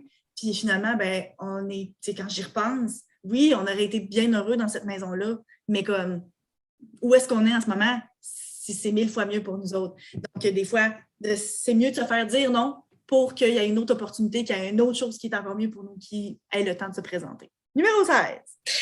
Numéro 16. Connaître ses priorités. Oh, finalement, c'est ça. On n'a pas trouvé... Je voulais trouver un dicton entre-temps qui existe. Oups! Mais j'avais lu ça parce que c'était en anglais, mais c'est que, dans le fond, pour changer ta vie, tu dois changer tes priorités, genre. Puis Puis, j'ai pas repensé non plus. Hein? Mais en gros, moi, je pense que ça a encore rapport avec YouTube, là, dans le sens où en fait, j'ai eu cette conversation-là même avec mon chum l'autre jour, que j'étais comme, là, en ce moment, au point où j'en suis dans ma vie, là, je veux que ma job soit... J'ai besoin que ma job soit en priorité parce que j'avais comme eu l'impression, ça, veut pas dans une relation quand même sérieuse, ça fait comme plus que... Ça fait genre 3 ans et demi en ce moment qu'on est ensemble, puis tout, puis comme j'ai commencé à ressentir genre un petit peu de stress ou d'anxiété par rapport à notre relation, puis j'étais comme, mais pourquoi est-ce que je me sens de même? Pourtant, je sais, je veux pas nécessairement être seule, puis c'est pas parce que je veux être avec quelqu'un d'autre, puis tout, mais je pense que je ressentais le besoin, genre, je voulais mettre YouTube comme ma priorité parce que c'est ma job, puis mon futur, puis c'est encore tellement incertain, puis j'ai 26 ans, fait que j'étais encore jeune, mais aussi, genre, tu sais, je m'en viens plus vieille, puis j'étais comme, faut que je réaligne mes priorités, là, pour voir comme qu'est-ce que je veux vraiment dans mon futur, puis être capable de mettre le bon temps pour ça, et non comme je continue à vivre dans une espèce de, tu sais, de pas y penser, puis juste vivre ta vie, puis après ça, te rendre compte, OK, ben là, genre, c'est pas nécessairement là où est-ce que je voulais m'en aller, fait que j'étais comme, OK, je veux travailler plus fort, parce que à chaque fois que je mets du temps dans mon travail, puis que ça va bien, je me sens plus accomplie, puis que ça fait que ma relation va mieux, puis tout va mieux, puis tout, puis comme là, pendant l'été, j'ai full sorti, puis comme ça m'a vraiment fait du bien après la COVID, là, tu sais, de voir du monde, puis de sortir dans des bars, puis tout, parce que ça réouvre, aller au restaurant, puis tout. Je pense que c'était vraiment ce que j'avais besoin pour l'été. Mais là, tranquillement, c'est plus officiellement l'été, puis comme, encore une fois, c'est tentant, moi, qui n'ai pas une job typique de genre, OK, c'est la rentrée, puis comme là, c'est la fin de l'été, moi, je pourrais continuer à faire le party, je pourrais continuer à faire telle affaire, puis tu sais, je vais pas arrêter de faire le party, là, croyez-moi bien, là. Mais comme je pense qu'il a fallu que je me mette ça ma limite à moi-même, de faire comme, OK, là, maintenant, mes priorités puis mes buts, c'est quoi? Faut que je recommence à moins prioriser le party puis les amis, puis peut-être un petit peu moins la relation, même pour moi, en ce moment, où est-ce que j'en suis? Puis encore une fois, tout le monde a des priorités différentes, mais tu sais, pour ça qu'il faut se poser la question nous-mêmes. Je me dis, en ce moment dans ma vie, je pense que c'est ça, mes priorités. Fait que je vais mettre toutes les cartes sur table, je vais en parler aux gens autour de moi, puis comme, voici où est-ce que je m'enligne. Fait que c'est vraiment important de connaître ses priorités pour être capable de prendre les bonnes décisions, puis d'aller ou faire qu'est-ce que vous voulez être, puis de devenir la personne que vous voulez devenir aussi, là.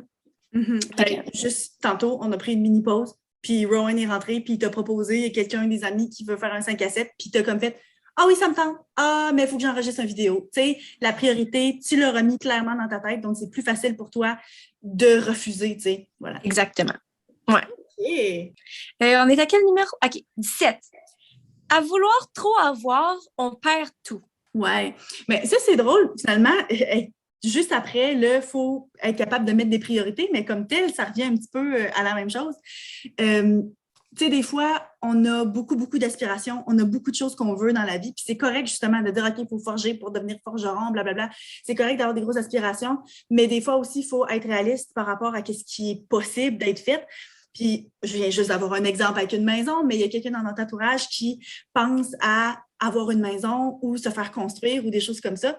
Puis, ben, quand Alex et moi, on avait une conversation avec cette personne-là, on était comme « Ah, ben oui, OK, c'est le fun. Puis là, qu'est-ce que tu recherches? » Là, la personne en question faisait une liste. « OK, ben là, je veux telle chose, tel critère, telle priorité, telles affaires, c'est important pour moi. » Puis là, ben, à force de parler, tu sais, Alex, lui, dans sa tête, c'était pas nécessairement quelque chose qui était réaliste d'avoir tout dans un budget donné. Puis il était comme « Ah, ben c'est super, tu sais, c'est le fun, tu vas pouvoir commencer à faire tes recherches, puis de toute façon, tu sais, une fois que tu vois qu'est-ce qu'il y a bel et bien là-bas, ben, tu sais, out there, qu'est-ce qu'il y a à offrir sur le marché, ben, tu pourras, tu sais, revoir tes priorités. Puis bon, il y a quelques affaires que tu n'auras probablement pas, mais bon, c'est pas grave. » Puis la personne en question était comme « Ben là, non, c'est officiel. Moi, ça, c'est impossible que je change d'idée sur ces affaires-là. Donc, ça va arriver ou pas du tout. » Puis, d'un côté, c'est correct. Quand tu sais exactement ce que tu veux puis tu n'es pas prêt à faire de compromis, ben c'est correct d'attendre justement la bonne opportunité puis la chose qui est parfaite pour toi. Mais je pense aussi que des fois, il ne faut pas s'empêcher de vivre certaines expériences ou il ne faut pas s'empêcher de justement se lancer à acheter une maison ou bien se faire construire parce que ce n'est pas 100% parfait non plus. Je parlais que la maison qu'on a en ce moment est parfaite pour nous autres, puis clairement, il y a des affaires qui ne sont pas 100% parfaites, c'est juste parce que, justement, il faut être réaliste aussi un petit peu dans la vie, mais des fois, il faut juste faire attention de ne pas se dire, OK, à force de trop vouloir, puis d'être complètement inébranlable sur des choses, ben, on finit par rien avoir du tout, puis de tout perdre, en fait. OK, on est rendu à numéro 18. Oh, celui-là, il est en anglais. Je vais le lire en anglais. Je pense que c'est parce que ça sonne mieux en anglais. Par ça, je vais le traduire, OK? Life isn't about finding yourself, life is about creating yourself. Ça non plus, c'était pas un dicton genre typique qu'on entend souvent, là, mais genre j'ai vu ça puis j'étais comme oh my god, c'est trop bon, genre. Fait que dans le fond, ça, ce que ça veut dire, c'est que la vie est pas par rapport à juste se trouver, mais c'est de se créer, OK? Fait que souvent, on dit tout le temps, genre, à cet âge-là, genre, je me suis trouvée, finalement, genre, c'est là que j'étais censée être la personne tout ce temps-là. Puis c'est vrai que souvent, un événement comme en particulier ou une année de notre vie, genre qu'on est comme finalement, genre je suis plus moi-même tout. Mais moi, ce que j'aime de ça, c'est que justement, c'est pas par rapport à juste se trouver. C'est pas juste j'ai trouvé qui que je suis, puis maintenant c'est qui que je suis. C'est de faire à chaque jour, on a tout le temps l'opportunité de se créer, puis de devenir la personne qu'on veut devenir, puis la personne qu'on veut être, genre. Fait que en fait, je me rends compte que j'ai pas nécessairement d'exemple précis. Je pense que c'est juste toute ma vie. Genre, j'ai vraiment l'impression qu'avec tout ce que j'ai vécu, justement, j'en ai souvent parlé, que je me suis posé la question, est-ce que j'aime la personne que je suis? Est-ce que les actions que je fais, est-ce que ça en ligne avec la personne que je veux devenir aussi? Puis, dans les dernières années, surtout, tu sais, de me rendre compte que j'ai le pouvoir de changer ça. Puis que si j'aime pas quelque chose de moi, je peux travailler là-dessus pour constamment me réinventer puis constamment créer la personne que je veux être et non juste faire je suis comme ça, fait que c'est comme ça que je vais être. Ben oui, je pense que, tu sais, j'ai pas grand-chose à rajouter là-dessus, là. T'as pas mal tout dit, mais justement, c'est que ça enlève un peu le destin. Tu sais, ça enlève un peu notre futur d'entre les mains du destin, puis ça les met entre nos mains à nous autres. Que, tu sais, t'as donné plus de pouvoir sur ça que de penser que c'est des choses qui vont arriver. OK, numéro 19. Voir la vie avec des lunettes roses. Oui, bien, cela, c'est un exemple plus à moi. C'est que cette expression-là, souvent, tu sais, de voir la vie avec des lunettes roses, c'est des fois, le monde utilise ça comme critique par rapport à quelqu'un d'autre. Dire ouais, Anso, elle vit sa vie en voyant la vie à travers des lunettes roses, en voulant dire que tu vis sur un nuage, puis que tu n'es pas assez sérieux, puis que tu es tout le temps en train de juste voir le bon côté des choses, puis d'ignorer les choses qui sont pas nécessairement évidentes.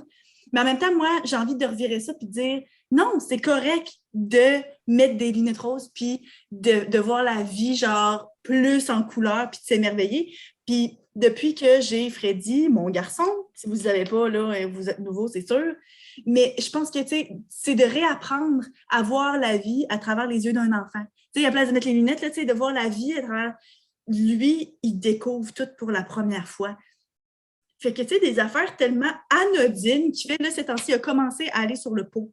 Il n'a pas encore fait pipi ni caca sur le pot, mais il sait quand est-ce qu'il a envie. Puis, ben, on est capable de le convaincre, de dire, OK, ben, tu veux-tu aller sur la toilette? Puis là, ben, il dit oui. Puis là, il s'assoit, là. Puis là, quand il se relève de là, il n'a rien fait. Là. Mais on veut le féliciter, on veut faire un renforcement positif. Puis là, il est tout heureux, là. C'est hot, là, s'asseoir sa toilette, là. Puis là, tu étais comme, ouais, clairement, moi, j'ai un petit peu perdu de cet émerveillement-là. C'est exactement le genre de choses pour lesquelles je m'applaudis. Mais tu sais, puis ça, c'est vraiment l'exemple le plus ordinaire. Mais tu sais, aller aux pommes pour la première fois, ou bien aller à l'aquarium, ou bien jouer dehors, puis passer ta journée à juste te jeter dans un tas de feuilles qui est tombé des arbres. On finit par voir la vie comme une corvée, puis on oublie à quel point ça peut être beau de juste comme passer le dimanche après-midi à faire des biscuits, tu sais. C'est pas juste des corvées, c'est pas juste des choses qu'on est obligé de faire, mais de voir la vie à travers les yeux d'un enfant ou bien avec des lunettes roses pour, je sais pas, se mettre un petit peu plus de piquant, un petit peu plus de bonheur, un petit peu plus d'innocence et de légèreté dans ce qu'on fait. De s'émerveiller aux petites choses. Je pense que c'est surtout ça. Tu sais, les enfants, ils capotent tellement. Même juste, pas juste les enfants. L'autre jour, j'étais allée mon quoi de neuf la semaine passée, en plus, c'était que j'étais allée à la ronde avec Thomas. Puis il y a un des manèges parce qu'on était assis séparés parce qu'on voulait tous les deux être sur le bord du manège. Là. C'était tellement moins le fun parce que moi, je fais des manèges, mais comme quand je suis assis à côté de lui, il a peur plus que moi. Genre. Fait que c'est tellement le fun. Quand tu partages quelque chose, que ce soit justement ton enfant qui s'émerveille parce qu'il voit la vie pour la première fois ou que ce soit un partenaire qui rend les trucs plus drôles ou plus le fun ou peu importe, c'est tellement... Ça rend juste toutes les expériences plus beaux. Fait que j'imagine que ce que tu dis, c'est de se rendre compte qu'on a le pouvoir de voir la vie d'une façon différente, fait que d'appliquer ça même si on n'est pas avec d'autres gens, genre. Ouais, c'est ça. Puis tu sais, des fois, là, on s'assoit devant la fenêtre, là, puis là, tout ce qu'on fait, là, c'est pointer les écureuils. C'est hot, là. Puis c'est hot, puis moi, tout, je trouve ça hot. C'est hey, check! Là, il est parti se cacher bien, là, il court après l'autre. Hey! C'est quand, dans les 30 autres années de ma vie, à part quand moi-même, j'avais 2 ans, que j'ai trouvé ça hot de courir, de voir des écureuils courir. Mais Freddy trouve ça hot, fait que c'est hot. Tu sais? Donc, de trouver ça beau, la vie autour de toi. C'est le fun, ça. Ça me fait sourire. On est rendu à numéro 20. Marie, on est aux 2 tiers de fête. Numéro 20. Ça sert à rien de s'accrocher. Parfois, il faut juste lâcher prise. Ça, c'est très vrai. Est-ce que je m'en vais avec ça? Non, mais c'est vrai. Je pense que j'ai déjà mentionné dans d'autres points juste avant que juste laisser la vie comme faire les choses puis de faire confiance à la vie un petit peu. Mais dans un sens, parce que souvent, même avec des relations, justement, en fait, mon exemple est par rapport à une relation, fait que je me lance. Mon ex, quand il m'a laissé, pas longtemps après, j'ai auditionné pour faire une tournée, genre partir en tournée pendant des mois, puis tout. Puis comme, quand j'ai eu cette opportunité-là, l'audition, en fait, je me rappelle lui avoir dit « Hey, auditionnons pour telle affaire », parce que lui était dans le même domaine que moi. Puis moi, dans ma tête, j'étais là, j'ai un plan, genre, infaillible, parce que les deux, on va être sur la même tournée.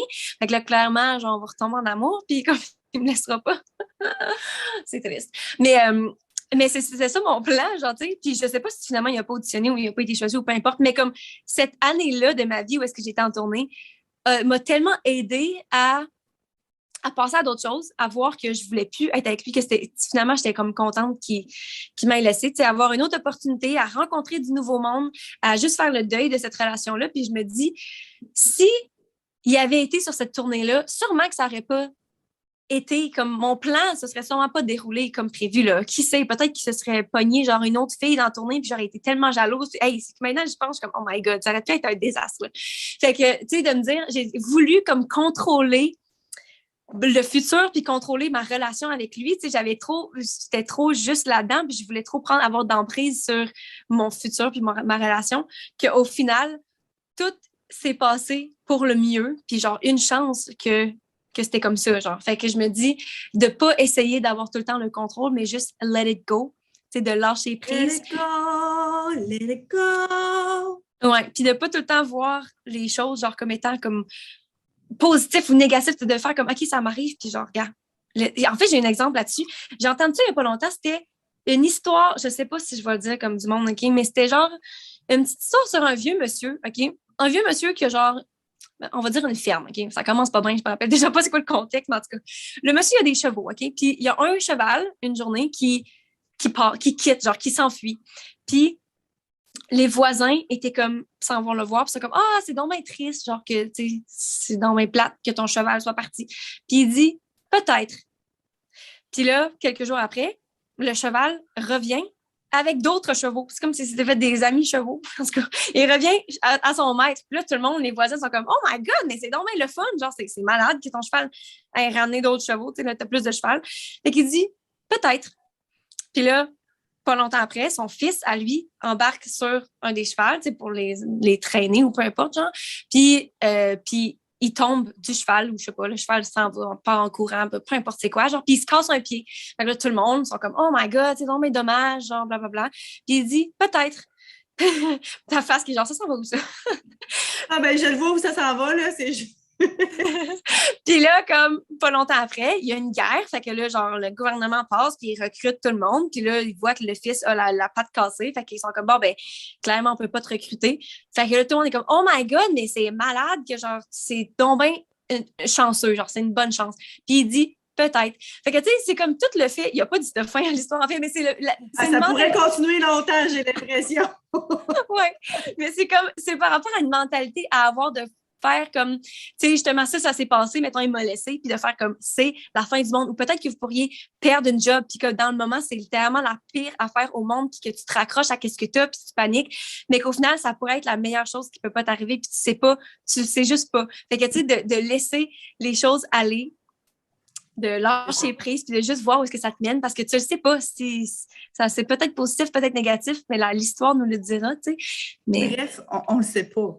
Bref, c'est ça qu'il faut retenir. Mais c'est ça, tu sais, pour ne pas décider d'avance que quelque chose qui, sur le coup, semble négatif est bel et bien négatif, ou que quelque chose qui semble positif, à long terme, ça va vraiment être positif. Donc, de se laisser le temps.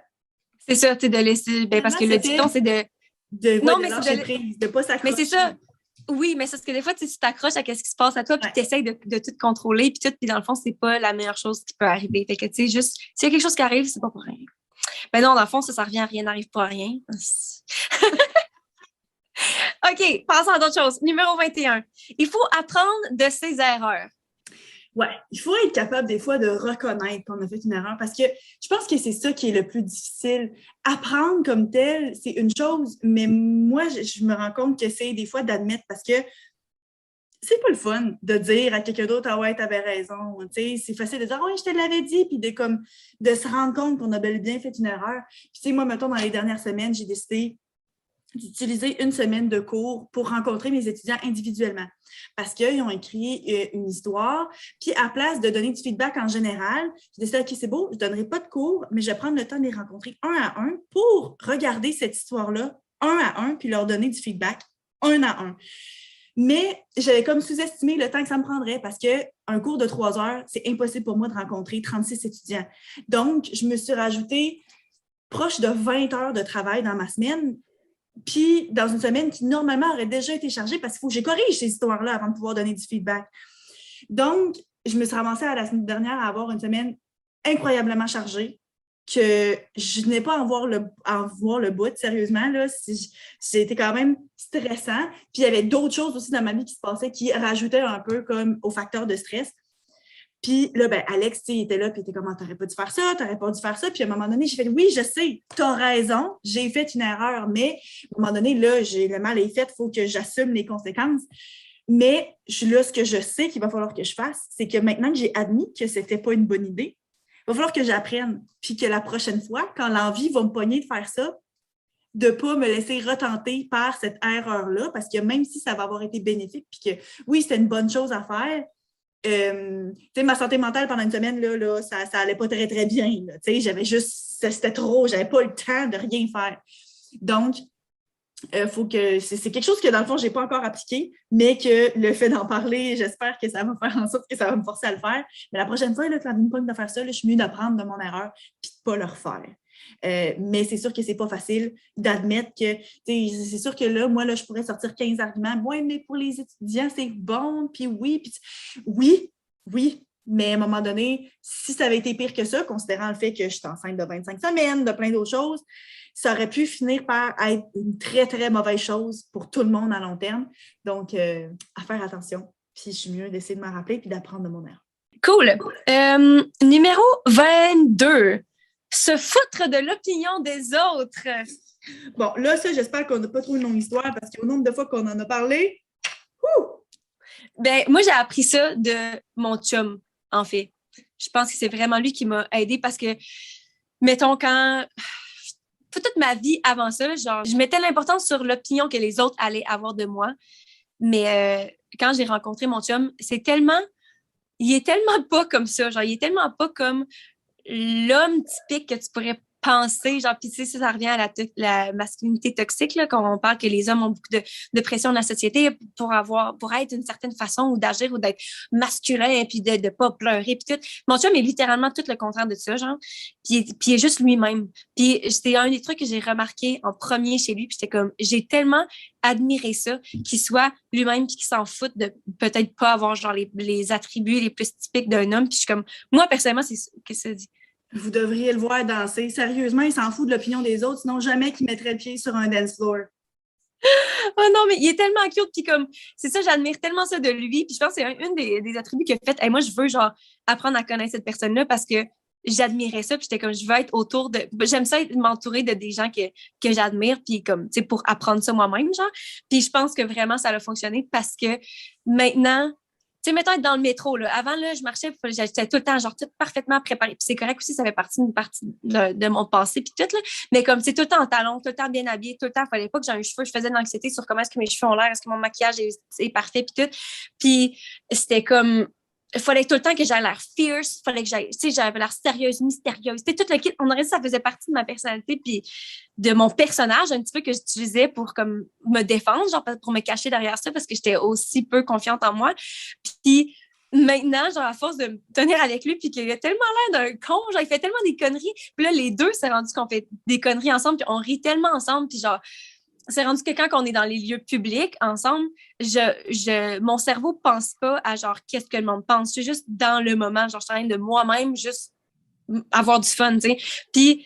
Puis maintenant, je fais des trucs tellement bizarres des fois que genre c'est rendu que c'est mon chum qui a honte de moi des fois ou qui est comme OK, calme-toi, genre tu sais. Puis je suis comme comment est-ce qu'on en est rendu ici que genre c'est toi qui a honte de moi, genre. Mais tu sais, je trouve ça tellement hot de faire oh my god, j'ai tellement genre réussi ce que je voulais devenir plus comme ça puis genre oh my god que je le suis maintenant genre puis je trouve ça vraiment cool. Fait qu'encore une fois de dire que tu peux changer puis tu sais devenir la personne que tu veux être. Mais oh, allô, Freddy! Oh! OK, désolée, on est de retour. On a fait une petite pause parce que si vous écoutez sur YouTube, Freddy est arrivé. Okay. On est un petit peu déconcentrés. Je me rappelle plus de quoi que je parlais, mais je pense que j'étais pas mal vers la fin. Fait qu'on va passer au prochain point. Numéro 23. Apprendre à dire non. Ouais, ça, c'est quelque chose que moi, j'ai appris à faire vraiment. Si vous ne l'avez pas écouté, l'épisode numéro 11, c'est apprendre à imposer ses limites, puis justement apprendre à dire non. Puis c'est quelque chose que j'ai encore la difficulté à faire, mais que c'est vraiment important dans la vie. Capable de mettre des limites, de dire non, de se respecter soi-même, de se donner assez de valeur en tant que personne pour que se sentir à l'aise de refuser certaines choses. C'est bien important. Donc, voilà, c'est ça. OK, numéro 24. Don't take no for an answer. Fait que, c'est quoi en français? Accepte jamais non. Oh, vas-y, c'est sûrement mieux, toi. Ben, accepte jamais un non comme réponse. Là, bien sûr, avant que Anne-Sophie raconte sa petite histoire, je veux quand même faire un petit avertissement que, bien sûr, dans certains contextes, du genre consentement, c'est très, très important d'accepter le non comme une réponse. Quand quelqu'un te dit non, je veux pas que tu me touches, non, je veux pas que tu fasses ça, il faut être capable de respecter ça. Mais dans certains autres contextes, dont ceux-là, Anne-Sophie va raconter, là, des fois, c'est correct de ne pas prendre non comme étant une réponse acceptable. Vas-y. Oui, c'est ça. Il y a des différents contextes. Mais moi, c'est vraiment plus par rapport à, mettons, professionnellement que je peux penser. Mais juste en général, j'ai l'impression que, tu sais, on le sait, je suis la petite sœur de Marie, même si je suis une grande sœur pour vous. OK. Mais ouais. Puis j'ai toujours été la plus jeune. Clairement, si j'étais la plus jeune quand je suis née, pourquoi je suis pas là? Je suis la petite sœur de la famille, OK? Je suis le bébé. Puis, pourtant, j'ai toujours, ben pas toujours, là, mais comme plusieurs trucs dans la vie pour lesquels j'ai voulu faire en premier, comme on a déjà mentionné, avoir un téléphone cellulaire, mettons, que Marie voulait pas. Dans les premières fois, on en a raconté plein d'affaires, justement, des exemples que j'ai fait plein de trucs en premier avant Marie, même si j'étais 3 ans plus jeune. Puis, je pense que ça m'a ça m'a permis de me rendre compte que je peux pas juste attendre que quelqu'un fasse quelque chose avant moi pour paver le chemin, genre. Faut juste, si je veux quelque chose, que je le fasse. Faut foncer. Puis je pense que ça rentre aussi en catégorie, genre, de pas prendre non pour une réponse, dans le sens que professionnellement, il y a souvent des trucs que j'ai essayé de faire ou des projets où, tu sais, pitcher une idée télé puis que le monde nous dit non, puis de faire comme, OK, c'est pas grave, on va à la prochaine maison de production, ou bien, tu sais, de tout le temps continuer puis pas baisser les bras juste parce que tu t'es fait dire non, genre. Fait que, ouais. En fait, là, ça me fait penser à quelque chose, je sais même pas si je veux le dire. Je l'ai jamais dit à personne. Je vais le dire parce que tu me regardes de même, premièrement. Deuxièmement, parce qu'on est à 1000 abonnés puis que je suis contente qu'on est à 1000, mais qu'on n'est pas encore à 1 million. Là, fait que j'ai l'impression que c'est moins... je suis plus à l'aise. Mais c'est par rapport à mes dents. OK. Quand j'étais jeune, j'avais un gros trou entre les dents, là. J'avais un tooth gap. Puis je me suis fait vraiment intimider par rapport à ça après Mixmania, en fait. En ligne, là, sur les réseaux sociaux, il y a beaucoup, beaucoup de commentaires. Je suis sûre qu'il n'y en avait vraiment pas tant, là, mais moi, dans ma tête, c'était beaucoup. Puis ça m'a vraiment, genre, fait de quoi, genre, puis j'aimais pas mes dents. Puis je savais pas, tu sais, je veux dire, on n'avait pas l'argent là, pour avoir des broches, là, tu sais, c'est comme, ça coûte cher, là, des broches. Puis je vivais vraiment mal avec ça, c'était comme un gros complexe, puis je savais pas quoi faire. Puis j'ai comme décidé, je sais même pas comment j'ai eu l'idée, là, mais j'étais allée à la pharmacie m'acheter un paquet de petits élastiques transparents, là. Tu sais, les bébés élastiques, là. Puis je les ai mis autour de mes 2 dents d'en avant, genre. Puis... Que ça serre. Ouais, pour que les recoller ensemble. Puis tranquillement, ça a vraiment, vraiment pris du temps. Là, je vais vous montrer pour le monde sur YouTube. Et mes dents, ils ont plus comme le trou d'avant. Puis c'est triste dans un sens parce que, genre, je trouve ça triste d'avoir fait ça à cause des commentaires, puis genre à quel point je me suis juste fait écœurer, là. Mais en même temps, je pense que ça démontre un petit peu la personne que je suis dans ma mentalité de comme, s'il y a quelque chose que j'aime pas chez moi ou s'il y a quelque chose que j'aime pas dans ma vie ou quoi, que j'ai, encore une fois, ça revient au même, avoir le pouvoir puis de prendre action. Genre, tu sais, pas se faire dire non, c'est pas possible de faire ça parce qu'on n'a pas l'argent pour, ou bien pas dire non, tu peux pas faire ça parce que t'es trop jeune ou peu importe. Ça a toujours été des trucs que j'entendais, mais c'est comme, si je veux quelque chose, je vais trouver une alternative, genre. Puis c'est sûr que, tu sais, si t'aimes pas la distance à laquelle tes yeux sont, il n'y a pas grand-chose. Tu peux pas mettre un élastique autour de ta tête pour que ça change de quoi. Mais tu sais, quand j'y pense, là, tu sais, puis j'ai jamais parlé à personne de ça. Puis même jusqu'à ce jour, quand le monde me demande qu'est-ce qui s'est passé avec mes dents, je dis que c'est mes dents de sagesse qui ont poussé en arrière puis que ça a resserré mes dents. Mais c'est pas ça, c'est vraiment juste parce que, genre, moi, j'ai un complexe, puis j'étais comme, OK, quels sont les trucs que je peux faire, les actions que je peux prendre pour régler ce problème-là? Puis maintenant, je commence à être au point, faut croire, parce que je viens de le dire, ou est-ce que je suis comme fière de ça? Parce que je suis comme, OK, c'est bizarre, vraiment, là, mais je suis fière de genre, être le genre de personne qui va tout faire pour avoir ce qu'elle veut, tu sais. Fait que, bref, c'est ça. OK, numéro 25. Passons à quelque chose d'autre. Je vais mettre l'attention sur toi, Marie. Choisir ses batailles. Ouais, choisir ses batailles. Je pense que, encore une fois, je sais pas, c'est quelque chose que j'ai mentionné genre un petit peu plus tôt avec une autre. Là. Clairement, il y a certains de ces dictons-là qui finissent par s'empiéter un petit peu les uns sur les autres, mais en tant que parent, tu sais, quand tu grandis, là, puis là, tu vois d'autres personnes avoir des enfants ou bien, tu sais, justement, là, toi, en tant que la matante, tu vois des choses, puis toi, je sais que c'est vraiment pas le genre de choses que tu fais, mais en tout cas, dans la vie, des fois, tu vois les autres faire des affaires, puis t'es comme, ah ouais, moi, je ferais pas ça comme ça. Ou bien, ah, ben, tu sais, ça fonctionne pour eux, mais non, moi, je ferais pas ça comme ça. Puis, ah, moi, mes enfants, ils feront pas ça. Puis, je pense que quand tu deviens parent ou dans un autre contexte, c'est juste parce que ça, c'est ma réalité à moi, tu finis par comprendre certaines choses et puis tu choisis tes batailles. Donc, tu sais, Freddy, quand il était plus petit, c'était quand même un bon dormeur. Puis, depuis comme Noël passé, puis j'en ai déjà parlé sur le podcast, son sommeil s'est vraiment, vraiment détérioré. Puis, j'avais beaucoup, beaucoup de douleurs au nerf sciatique à ce moment-là. Puis, ça me prenait des heures l'endormir le soir. Puis, à un moment donné, j'étais tellement perdue parce que je l'avais un peu entraîné à dormir, tu sais.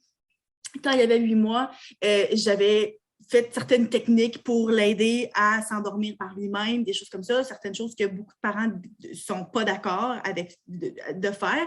Mais moi, j'avais choisi de le faire, puis ça avait très bien fonctionné, puis je sais que mon enfant n'a pas souffert. Mais là, ça ne fonctionnait plus. C'était rendu trop grand, puis là, c'était rendu vraiment difficile. Puis là, ben, toutes des choses du genre, ah là, il ne faut pas se coucher à côté de ton enfant, ou ah non, là, c'est pas bien de le bercer pour s'endormir, parce qu'après, c'est pas capable de s'endormir tout seul. Ça a comme tout fini par prendre le bord. Puis, je pense que j'ai appris comme à choisir mes batailles en me disant, bon, OK, est-ce que moi aussi, je me laisse dormir puis être une maman qui a de l'allure le lendemain?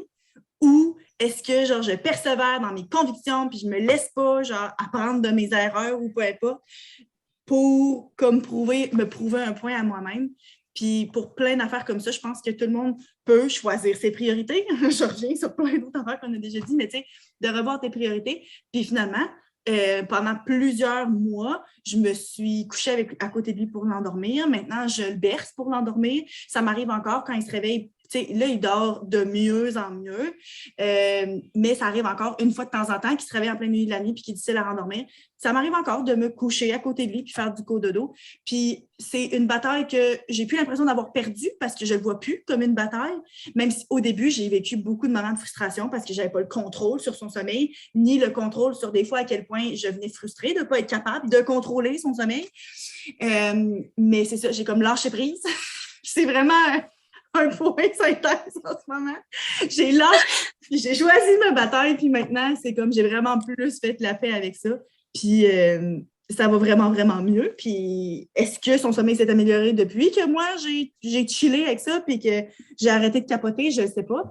Mais bref, dans la vie, il faut être capable de pas tout le temps avoir des attentes les plus élevées envers nous-mêmes ou envers les autres, puis se dire qu'on ne peut pas tout avoir de toute façon. Donc, voilà. Cool! On approche de la fin. On est rendu à numéro 26. Rester fidèle à soi-même. Ça, c'est quelque chose que nos parents nous disent souvent, tu sais, de reste toi-même, puis tu sais, moi, mon exemple par rapport à ça, c'est que quand j'étais au C'est trop pas ça. Quand j'étais à l'université, il y avait un semestre d'été que j'ai fait, puis c'était comme dans une comédie musicale, puis il y avait une fille en particulier dans le groupe, on était genre 30 jeunes, genre. Puis, fait que c'est beaucoup. Puis il y avait une fille en particulier, je sais pas pourquoi, il y a personne qui l'aimait, genre ça a donné de même. Je pense que tout le monde devait sortir leur frustration, puis tout le monde a choisi que c'était elle. Mais comme moi, j'étais amie avec elle, puis j'étais genre sa seule amie, en fait, dans le groupe. Puis tout le monde l'aimait tellement pas. Puis j'ai remarqué comme les interactions que le monde avait avec elle à l'école, mettons qu'elle allait parler à quelqu'un était comme « Oh, salut! Oui, ça va? » Tu sais, comme être full fake, puis après ça, elle partait, puis se faire comme « Oh my God, genre, elle est tellement gossante. » Puis après ça, genre, dans son dos, tout le monde parlait d'elle, puis tout, puis c'était vraiment pas cool. Puis moi, la raison pourquoi j'étais amie avec elle, c'est pas parce qu'elle me gossait pas, parce qu'il y avait des jours où est-ce qu'elle me gossait. Genre, mais les jours où est-ce qu'elle me gossait, on arrivait à l'école, puis comme elle disait quelque chose, puis j'étais comme, aujourd'hui, genre, je le sens pas. Genre, tu sais, je suis comme, je sais pas, genre, je te trouve pas drôle, ou genre, si je vibe pas, genre, on peut-tu, comme, chiller aujourd'hui, comme. Puis elle faisait ses affaires.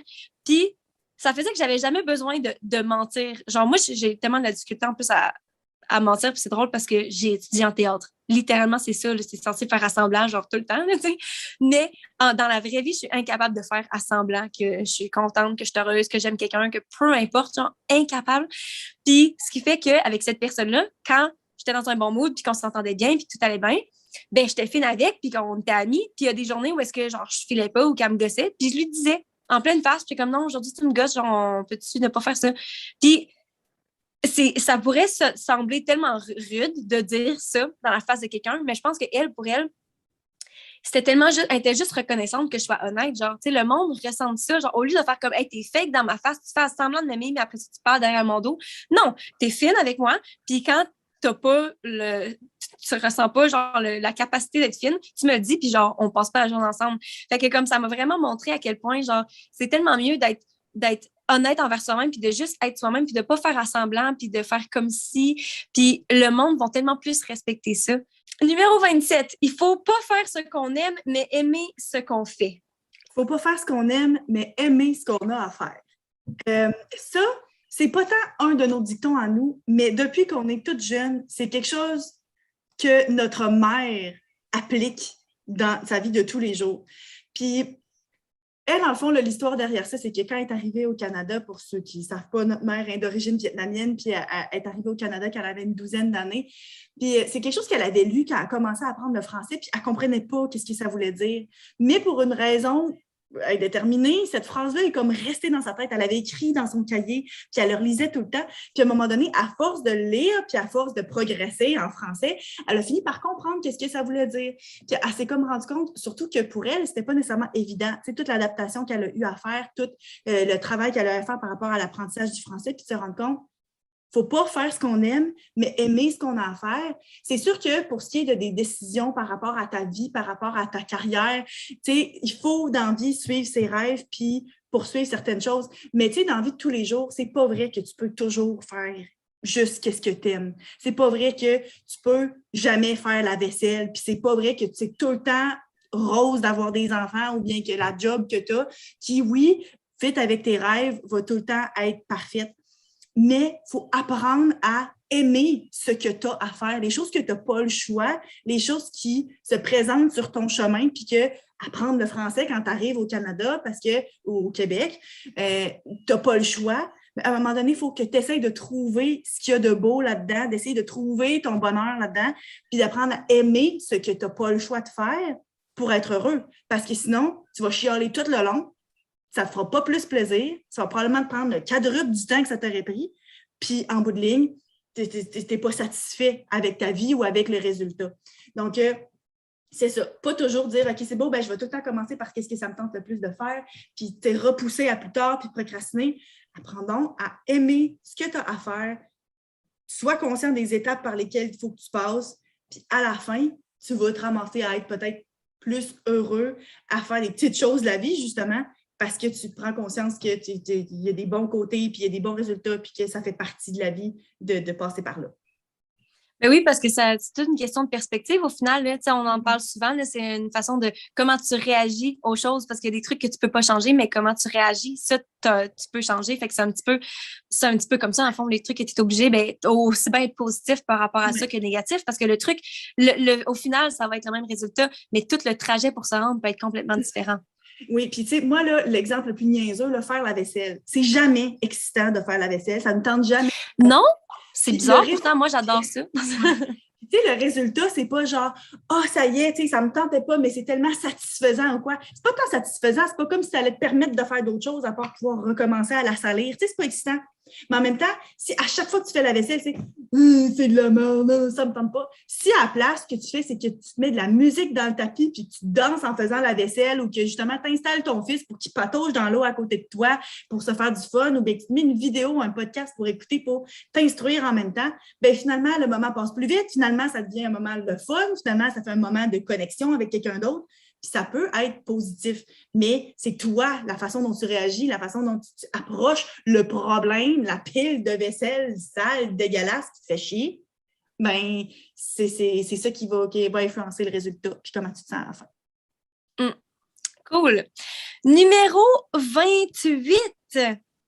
You haven't failed until you stop trying. Ça veut dire que tu n'as pas... fail, c'est que c'est échoué. Tu n'as pas échoué. Tu n'as pas échoué tant que tu n'as pas essayé. Tu n'as pas échoué tant que tu n'as pas fini d'essayer. Oui, tant que tu n'arrêtes pas. Tant que tu n'as pas réussi à le traduire parfaitement, tu n'as pas échoué de la traduction. Exactement. Ça, mon exemple est encore une fois avec YouTube parce que c'est ce que je vis en ce moment, là, mais ça fait 3 ans maintenant. On est en octobre? Oh my God, ça va... Dans 2 jours, je vais avoir créé ça va faire 3 ans que j'ai créé ma chaîne YouTube. Fait que ça a bientôt 3 ans. Puis, aïe, toute qu'une expérience. Puis ça fait genre au moins 1 an et demi que je fais ça temps plein. Puis là, j'ai pogné 25 000 abonnés. Yay! Si jamais vous me connaissez pas sur YouTube, si ça vous intéresse, la chaîne s'appelle Anso. Vous pouvez aller voir ça. Mais je me fais tellement de fun. C'est le fun, mais c'est tellement énormément de travail. Puis, quand j'y pense, c'est oui, 25 000 abonnés, c'est beaucoup, là. Mais dans un autre sens, ça fait 3 ans que je fais ça. Puis, est-ce que c'est où est-ce que je pensais que j'allais être quand j'ai commencé, de me dire, OK, dans 3 ans, tu vas être à 25 000? Peut-être pas. Peut-être que j'espérais déjà être à 100 000, peu importe ce que j'imaginais ou quoi. Mais, puis je dis pas qu'en ce moment, si j'arrêtais, ce serait un échec, pas du tout, là, mais dans le sens parce que si j'avais arrêté il y a 1 an de ça ou il y a 2 ans ou peu importe, on en a déjà, toi puis moi, commencé des chaînes YouTube puis on a arrêté pas tant longtemps. On a fait 1 an, 2 ans puis on arrête. Puis ce projet-là, je me dis qu'à ça, genre, je mets tout mon temps, mon énergie là-dedans, puis je veux pas arrêter. Puis tant que j'ai pas arrêté, même si justement après 1 an, j'étais à je sais pas combien de mille, puis que ça peut paraître tellement peu, tant que t'arrêtes pas, tu le sais pas où est-ce que ça peut aller, genre. Fait que arrêtez pas de croire en vos rêves, puis si c'est ça qui vous rend heureux, genre, continuez à faire ça. OK, on est rendu aux 2 derniers points, puis ça, c'est des points communs. Ne pas se comparer aux autres. Oh my God, qu'on en a déjà touché 14 milliards de fois dans les 32 épisodes passés. Pour être brève, là, parce que justement, comme on a dit, on a déjà touché. Mais je pense que c'est le fait que Marie puis moi, genre, on est sœurs, puis qu'on a été élevés de la même façon, puis que, tu sais, on s'est fait dire les mêmes affaires, puis que, tu sais, on avait les mêmes passions même pendant longtemps. Puis malgré tout, on est tellement 2 humains complètement différents, genre. Fait que on peut juste même pas commencer à se comparer. Si nous, qu'on est tellement similaires sur l'affaire, puis qu'on a le même background, qu'on a été élevés de la même façon, puis on est autant des humains différents. Juste imaginer à quel point, genre, c'est pas fair de se comparer avec tout le reste du monde sur la planète, genre. Ça fait juste aucun sens. Ouais, puis tu sais, mettons, Anso, quand elle était petite, justement, tu l'as déjà dit, là, de te comparer avec certaines affaires comme les notes ou des choses comme ça. Ou ben, tu sais, moi, quand tu étais dans Mythmania, j'étais pas envieuse, mais j'étais trop vieille de toute façon. Mais ça reste qu'il y a certains moments où est-ce que j'étais comme, waouh, quelle chance, quelle belle opportunité c'est, puis c'est donc bien cool, blablabla. Mais encore une fois, qui sait comment est-ce qu'on aurait quel genre de futur on aurait eu si, mettons, j'avais vécu les mêmes choses que toi, puis toi, tu avais vécu les mêmes choses que moi, si on avait toutes eu pareil, on veut quand même pas les mêmes choses maintenant, on est quand même rendu des personnes complètement différentes. Fait que, tu sais, si rendu là, il ne fallait pas se comparer à la personne qui est plus proche de nous en termes de génétique et d'élevage. J'avais ce mot-là en tête aussi, j'étais là, c'est sûr, c'est pas ça. Que la façon dont on a été élevé, tu te dis clairement, tu ne peux pas te comparer à personne d'autre dans le vie. Voilà. OK, numéro 30, guys. On est rendu à la 30e année. Une étape à la fois. Puis ça, là, Anso, elle a eu l'idée de ce superbe épisode que j'aime beaucoup. Mais affaire, 30 dictons, 30 proverbes avec 40 histoires, je vais vous dire une affaire, là, au bout de 12, 15, 18, c'était long. Mais une chose à la fois, un dicton à la fois, une histoire à la fois, on a fini par se rendre, on est rendu à 30! Oui, non, mais sérieux, ça sonne tellement con, mais dans le sens que quand on l'a écrit, là, hey, je me rappelle plus quand on a commencé, puisqu'on sortait des idées, puis tout, puis on était comme, bon, on est rendu à combien, là, on check ça, on compte, je pense qu'on était à 10. On était là. À 10, on était comme, oh, mais il semble qu'on vient d'avoir full d'idées, on était comme, oh boy. Ouais, puis là, sur le coup, genre, on voyait plus la fin, là, on était comme, comment est-ce qu'on va se rendre à 30? Mais finalement, on est juste constant à jaser, puis c'est venu, c'est arrivé, puis il faut juste, encore une fois, faire confiance à la vie, où est-ce que ça s'en va, puis comme on en a appris là, des trucs dans la vie, on en a appris sûrement plus que 30, sûrement que si on voulait faire une deuxième partie quand que moi, je vais tourner 30 ans, on serait peut-être capable, on serait certainement capable, on a sûrement appris plus que 60 choses dans notre vie, là, mais en même temps, on répétait toutes les mêmes, fait qu'au final, je sais pas. mais bref, ça pour Dites-nous dans les commentaires, est-ce qu'il y a des choses là-dedans, vous, que vous avez aussi apprises, ou est-ce que vous avez des choses qu'on n'a pas nommées, que vous avez apprises, et que vous attendiez à ce qu'on parle, tu sais, un autre dicton, vous autres, que vous avez entendu 850 fois, que vous êtes comme voir, qui n'ont pas parlé de celle-là. Puis pas juste des dictons, mais aussi si jamais vous avez genre une différente expérience sur un truc qu'on a parlé, on veut vraiment entendre vos expériences. Si jamais vous voulez qu'on vous lise dans un prochain podcast, je sais qu'on dit tout le temps ça, puis il n'y a jamais personne qui nous écrit. Mais si vous voulez partager ça, parce que ça reste que le but de notre podcast, c'est le partage pour pouvoir apprendre et grandir de pas juste notre expérience, mais aussi l'expérience des autres. Fait que genre, si vous voulez partager quelque chose pour qu'on puisse le partager, nous, à tout le reste de vos sœurs et frères et sœurs, pourquoi pas, écrivez-nous, puis laissez-nous savoir ou laissez un commentaire, puis toute l'équipe. Fait que si jamais sur Instagram, notre page, c'est les.grandes.sœurs. On a aussi un groupe privé sur Facebook, Les Grandes Sœurs. Dans les commentaires, ici aussi sur YouTube ou peu importe la plateforme. Bref. Abonnez-vous, likez la vidéo si vous avez aimé. Et sur ce, Marie, de quoi est-ce qu'on parle la semaine prochaine? La semaine prochaine, il n'y a pas de thème précis. Anso et moi, on va chacune se surprendre l'une l'autre avec un sujet qu'on a envie de parler. Parce que là, on a chacune, on a des sujets qu'on prépare d'avance, mais comme tel, on l'a déjà dit, on est différentes, on a des centres d'intérêt puis des préoccupations qui sont différentes l'une des autres. Donc, on va toutes les deux comme avoir préparé une petite chronique ou une rubrique ou un petit sujet dont on va parler à l'autre, puis bon, on va réagir ensemble, puis vous réagirez à nous. Voilà. Cool, j'ai bien hâte. C'est la première fois qu'on fait ça, fait que j'ai bien hâte de voir si c'est quelque chose, une idée qu'on va garder ou si c'est un flop. Yes! Venez nous voir la semaine prochaine! Bye! Bye!